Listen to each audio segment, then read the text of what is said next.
Shift work disorder, it almost seems like a man-made problem. Well, you know what? It is. It is a man-made problem. There are a lot of vocations, there are a lot of occupations where people have to work in the middle of the night. Shift work disorder is somebody who is working when they're supposed to be asleep, and they are trying to go to sleep when they should be awake. So, and it doesn't have to be, 100% overlapping. It can be slightly overlapping. It could be somebody, for example, starting to go to work at 4 o'clock in the morning, and their body still wants to be asleep until 7. That's still a possibility for shift work disorder. The patient that I saw earlier, was it yesterday or today? He works in a factory that goes 24/7, and he is the 11 to 7 crew. And he says he wants to be there because it pays twice as much. He wants to make the money. Okay, but what happens with the guy is that during the day, he does it 4 days on and 3 days off. The 3 days off, he's a wreck. He doesn't know when to go to bed, when to wake up, so he's really tired. And then when he's on the shift, he's also tired then as well. Now, he's gone on and doing this for 4 or 5 months or so, and his body's not gotten adjusted to it yet. The diagnosis, though, is made by, number one, again, you've been doing this for 3 months or longer, and it's still there and it's not going away.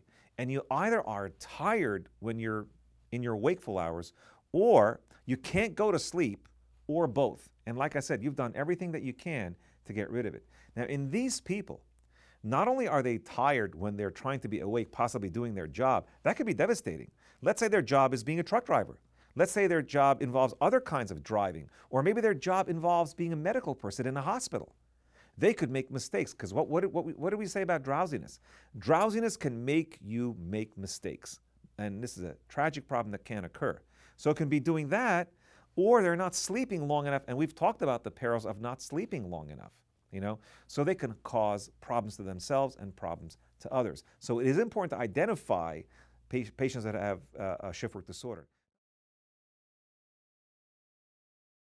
Now, the funny thing is the great majority of people do acclimate. Most people that have shift working, about 75% of them will somehow or other find a way to sleep when they should and be awake and awake well enough during the times that they're working. It turns out that people that are older, that have more medical problems, that smoke and drink, are more likely to have shift work disorder.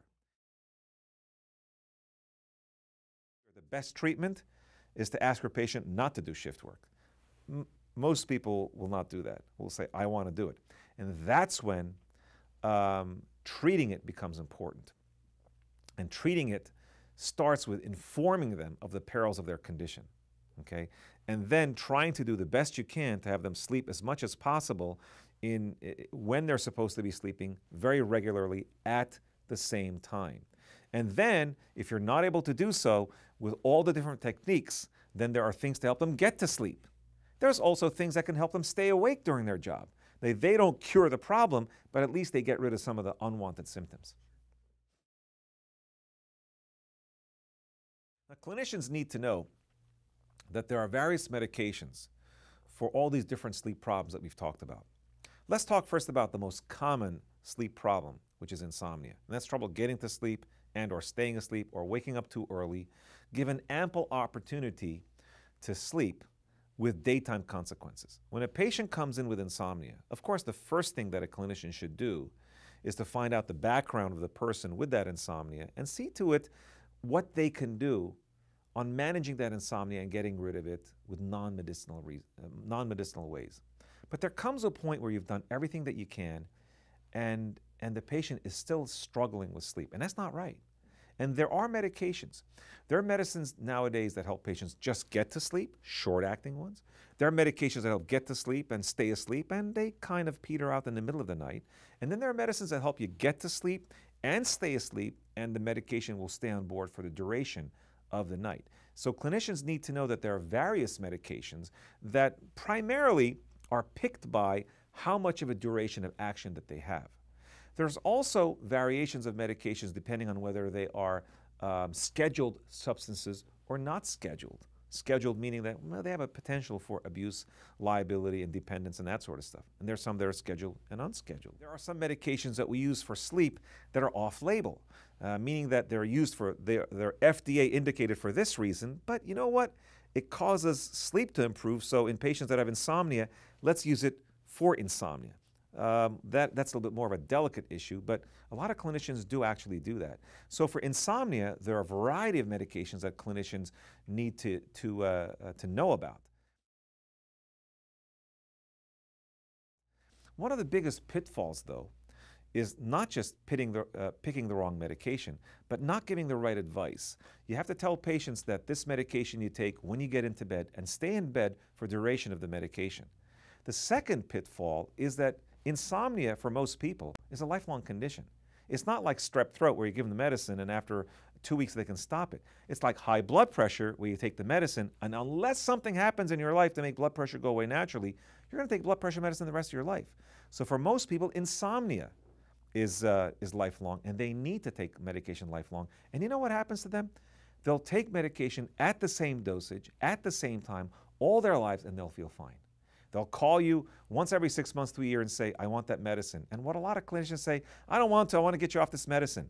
To me, that's as silly as saying to somebody with blood pressure, I'm calling in for my blood pressure medicine, and a doctor's saying, I think I should get you off of that now. I think your blood pressure is probably okay. You know, it doesn't make any sense.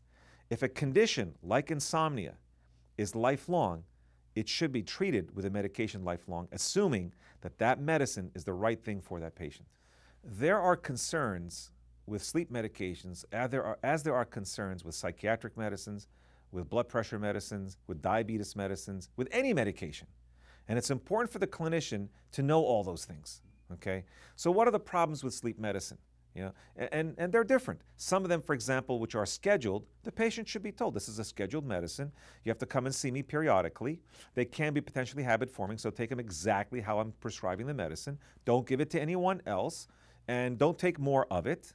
If you have any problems, let me know. And if you experience these side effects, depending on what medicine it is, you have to tell them that, give me a call and let me know. And those are the precautions that you would with generalities with sleep medication. You know? So it depends on the medicine and what they have, and it's incumbent on the clinician to tell the patient the pros and cons of every medicine and how often they need to be seen to oversee usage of that medicine.